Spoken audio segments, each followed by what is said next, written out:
I greet you in the love and the light of the infinite Creator. Event is coming soon. YouTube channel. Here's the latest intel. Has there been a nuclear incident in the Arctic? There have been rumblings regarding some sort of nuclear incident, or possibly incidents, in the Arctic over the last month. Multiple reports, some of them from official monitoring organizations, have reported iodine-131, a radioactive isotope often associated with nuclear fission, has been detected via air sampling stations throughout the region. The first detection of the isotope came during the second week of January, via an air sampling station located in Svanhovd, on Norway's border with Russia's Kola Peninsula. Within days, air sampling stations as far south as Spain also detected the presence of small amounts of the isotope. The fact that iodine-131 has a half-life of just 8 days would point to the release occurring just days earlier, and not being a remnant of a past nuclear event. Because of the low levels of concentration, there is no health risk to the public or the environment, at least on a wide scale. By comparison, these recent measurements are roughly 1/1000th the size of what was detected during the Fukushima incident and 1/1000th the concentration found in the nuclear-tainted cloud that washed across Europe following the Chernobyl disaster. After weeks without answers, the story seemed to pass as a peculiarity, not nearly an unprecedented one at that, until Friday when the U.S. dispatched its WC-135 Constant Phoenix atmospheric testing aircraft to Europe without explanation. The highly unique aircraft are specifically designed to respond to nuclear incidents, especially those that include the detonation of nuclear warheads. By sampling the air over wide areas and at altitude, the aircraft can provide critical data to better understand the signature of a radiation release. During nuclear tests, this can help scientists define what type of weapon was detonated, and, in conjunction with other data, how large the blast was. They can also be used to measure the effects and scale of other radiological events, like the meltdown of nuclear plants. For instance, the WC-135s went to work following the 2011 earthquake that resulted in the meltdown of Japan's Fukushima nuclear power plant. This leaves us with a number of unanswered questions. The first, what are WC-135s doing up there? Was this a good opportunity for a training sortie and to support scientific endeavors, or is it in response to a specific incident? You can check Twitter to see loads of people claiming this is proof that the Russians have restarted nuclear weapons testing at Novaya Zemlya near the Arctic. That assertion is problematic for a variety of reasons. The first is that we have no corresponding seismic data indicating a nuclear detonation from that region. Some have floated the possibility that a small tactical nuclear warhead may have been tested. Once again, this still makes a big boom, and it is not clear if the levels of iodine-131 are indicative of such a test. Of course, politically speaking, restarting nuclear weapons testing would signal a massive shift in Moscow's nuclear weapons policy.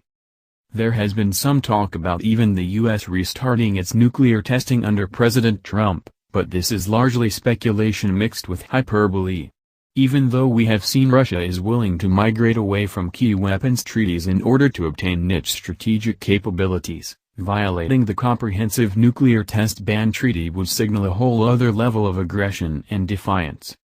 A more likely possibility is that some sort of limited nuclear material storage, research, or power generation incident has occurred. Russia uses nuclear propulsion for many of its active submarines as well as its Kirov-class battle cruisers and its icebreakers. Russia also uses nuclear power in the Arctic region for multiple applications. Not just that, but Russia's northerly naval bases near the Arctic are nuclear graveyards of the Cold War. The international community has worked with Russia over the last 2 decades to safely dispose of hundreds of Soviet-era nuclear submarines, but decommissioned hulls and reactor sections still sit idle waiting to be denuclearized and properly disposed of. Many have said that over the decades following the end of the Cold War, these vessels were just an accident waiting to happen. Some of these vessels remain on the Kola Peninsula near Murmansk. One of Russia's largest nuclear waste containment facilities, where the reactors of these decommissioned submarines are stored, is also located nearby at Stubay. Today, some 80 reactors and their shredded components are stored there in massive casks. Eventually the facility will store 155 junked reactors and their waste. Disposing of such toxic, complex and ungainly machinery is no easy task and comes with its own share of risks. The Arctic is also dotted with other Cold War relics that relied on nuclear power to function. These include Russia's nuclear lighthouses and outposts. And this is just what you can see. Below the surface, hulks of sunken nuclear vessels and other waste still pose a major threat to the environment. It is not really a question of if they will do harm, but when. During the Cold War, Russia dumped all types of nuclear waste in the Kara Sea, including an estimated 17,000 containers and 19 vessels full of radioactive waste. The USSR also pitched 14 nuclear reactors, some with spent fuel rods, into the same body of water, and other forms of lower-level nuclear waste was just poured directly into the sea. The Russian submarine K-27, which was scuttled in the Kola Sea, is said to be literally a ticking time bomb. That is just that one area, and other areas in the region, such as the Barents Sea, K-159, and Norwegian Sea, K-278, also have abandoned nuclear submarines and who knows what else lining the sea floor. Even the U.S. left its own portion of nuclear waste in the northern latitudes, such as the once-secret reactor at Camp Century, in Greenland, although this is minuscule compared to what the Soviets left behind. A graphic showing the known nuclear waste and wreckage sites near northern Europe and the Arctic, Bellona.org graphic. On top of all the Russian nuclear material that is actually rotting in Arctic, there are also nuclear power, ship maintenance, and research stations that also dot Russia's northern reaches. With all this in mind, if there was a peculiar release of iodine-131 into the atmosphere, it is much more likely to have come from the nuclear wasteland that the Soviet Union created, or from operational reactors in the region, and not from some sort of clandestine atomic testing. That doesn't mean it is impossible, just highly unlikely. There is even a possibility that it didn't come from Russia at all, and was leaked by a reactor in Europe or elsewhere. Still, with the Arctic likely becoming a key battleground of the future, a reality that has been spurred by Russian military expansion into the region, and considering Moscow's great change in geopolitical tone and military stance over the last few years, suspicions surrounding Russia's true intentions in the region are at an all-time high.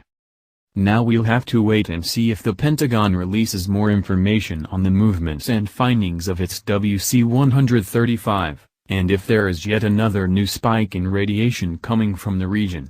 If anything else, this mystery should serve as a stark reminder, and a warning, of what mankind has left behind near the Arctic, and how perilous a threat it still poses nearly 3 decades after the Cold War officially ended. Please like us and share with your social media. Please subscribe and click the bell to be notified of our new videos. Remember to check out our playlist for important intel you may have missed. Be sure to enter our subscriber appreciation $100 monthly giveaway.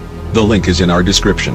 And visit our sister channel. The event is coming soon for additional intel and information. Stay tuned. Victory of the Light. Event is coming soon. YouTube channel.